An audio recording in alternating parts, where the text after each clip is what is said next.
tiga orang ini yang pada beberapa hari yang lalu sudah ditetapkan tersangka oleh Polres Sorong Kota.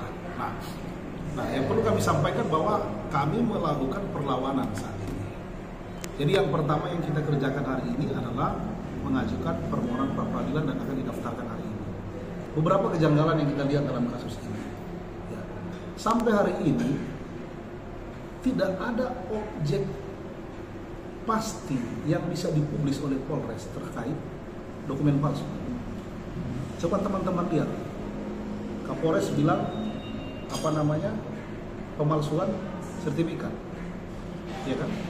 Tapi pernyataan berkuar-kuar lawyernya pelapor bilang surat pelepasan hak, ya kan?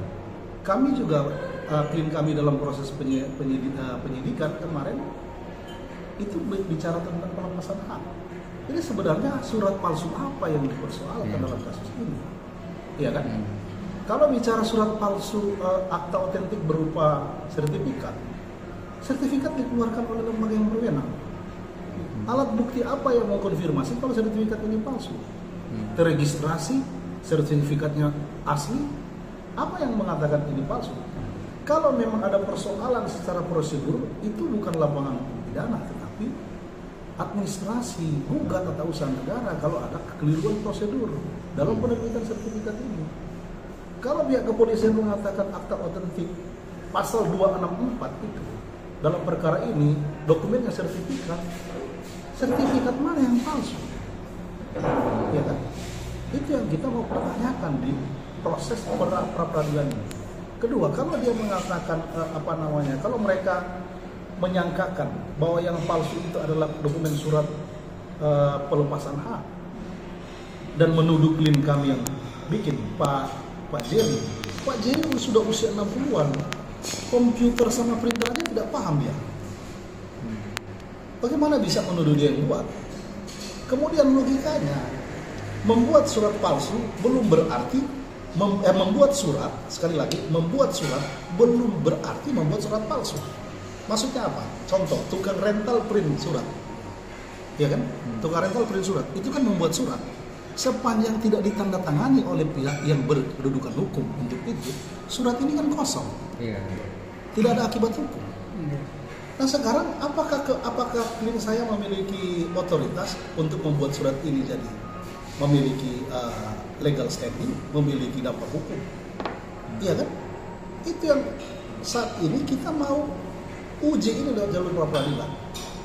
Senior saya katakan kalau bilang surat palsu, persoalannya penyidik sekarang ada tidak alat barang bukti, tempat atau alat printer, laptop yang dipakai untuk membuat surat ini?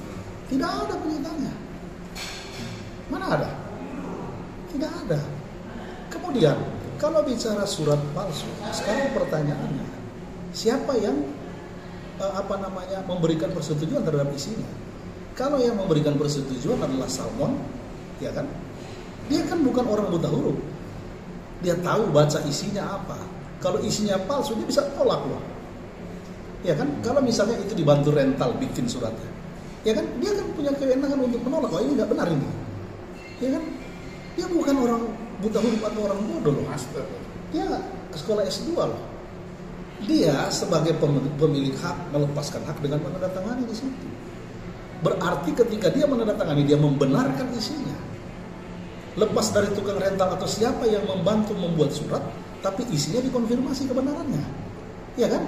Kalau presiden menandatangani surat, apakah presiden yang harus mengetik surat? Ya kan?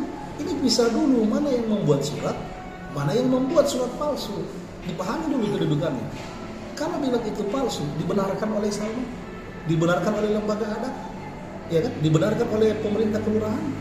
Pertanyaannya, kalau lembaganya membenarkan, mereka juga punya surat katanya kan, pelepasan tahun 2013, itu dibenarkan oleh lembaga-lembaga juga, pemerintah oleh lembaga adat. Pertanyaannya, kalau dua-dua dibenarkan oleh lembaga, apakah pidana? Harusnya sengketakan secara perdata, uji mana yang betul-betul sah secara hukum, historikal kepemilikan dan lain-lain, uji secara perdata. Bukannya jalur hukum pidana seperti ini. Ya kan? Nah, ketika kita pun sudah mengajukan gugatan perdata, Harusnya berdasarkan pasal 81 KUH pidana itu perkara ditangguhkan. Tunggu, siapa yang memiliki legal standing? Pelapor memiliki legal standing atau tidak? Legal standing kita sementara uji loh sekarang di gugatan perdata. Kok dipaksakan? Dinaikkan penyidikan. Bapak perlu tahu, ini klien kami tidak pernah diperiksa di tahapan penyelidikan.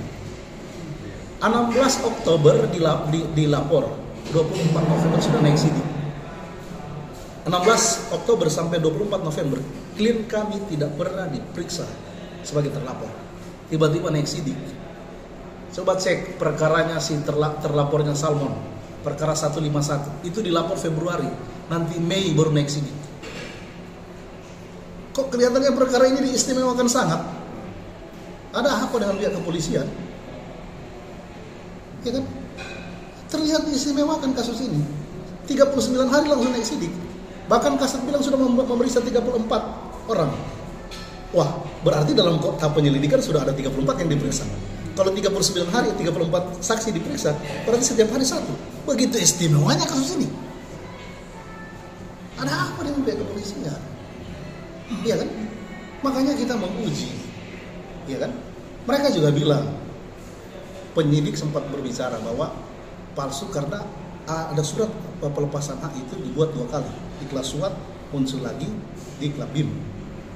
Klien saya sampaikan itu kan permintaan dari BPN karena terjadi perubahan teritorial.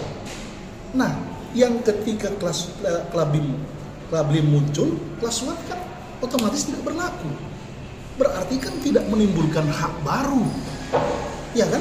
Ketika ini diganti, yang lama tidak berlaku. Bukan diganti dan klien kita tambah tanah lagi. Tidak loh, tidak ada dampak hukum. Pasal 263 itu penerbitan sebuah surat harus menyebabkan akibat atau ada hak. Jadi ini yang kita mempertanyakan keanehan di proses penyelidikan, penetapan tersangka dari pihak kepolisian Resort Sorong Kota. Mereka tidak profesional kelihatannya. Penanganan perkara aja diskriminatif. Itu contoh tadi saya bilang. Laporan Salmon dibuat beberapa bulan baru naik sidik. Ini 39 hari naik sidik. Kita tidak diperiksa dalam tahapan penyelidikan, berarti kita tidak ada konfirmasi untuk mengkonfirmasi hal-hal sebelum mereka menaikkan ini sebagai tahap sidik, berarti ada pidana. Kenapa kita tidak ditanyakan? Ya kan? Gitu. Jangan sampai kami melihat ini ada upaya untuk mengkriminalisasi perkara perdata dan perkara administratif. Kita setuju penegakan hukum loh, tapi kalau penegakan hukum itu dimanfaatkan untuk mengkriminalisasi seseorang, kita lawan. Tak bisa. Jadi sekali lagi upaya kami pra peradilan. Oleh karena itu, kalau hari ini klien kami belum bisa menghadiri pemeriksaan karena kami sudah mengajukan surat penundaan. Alasannya apa?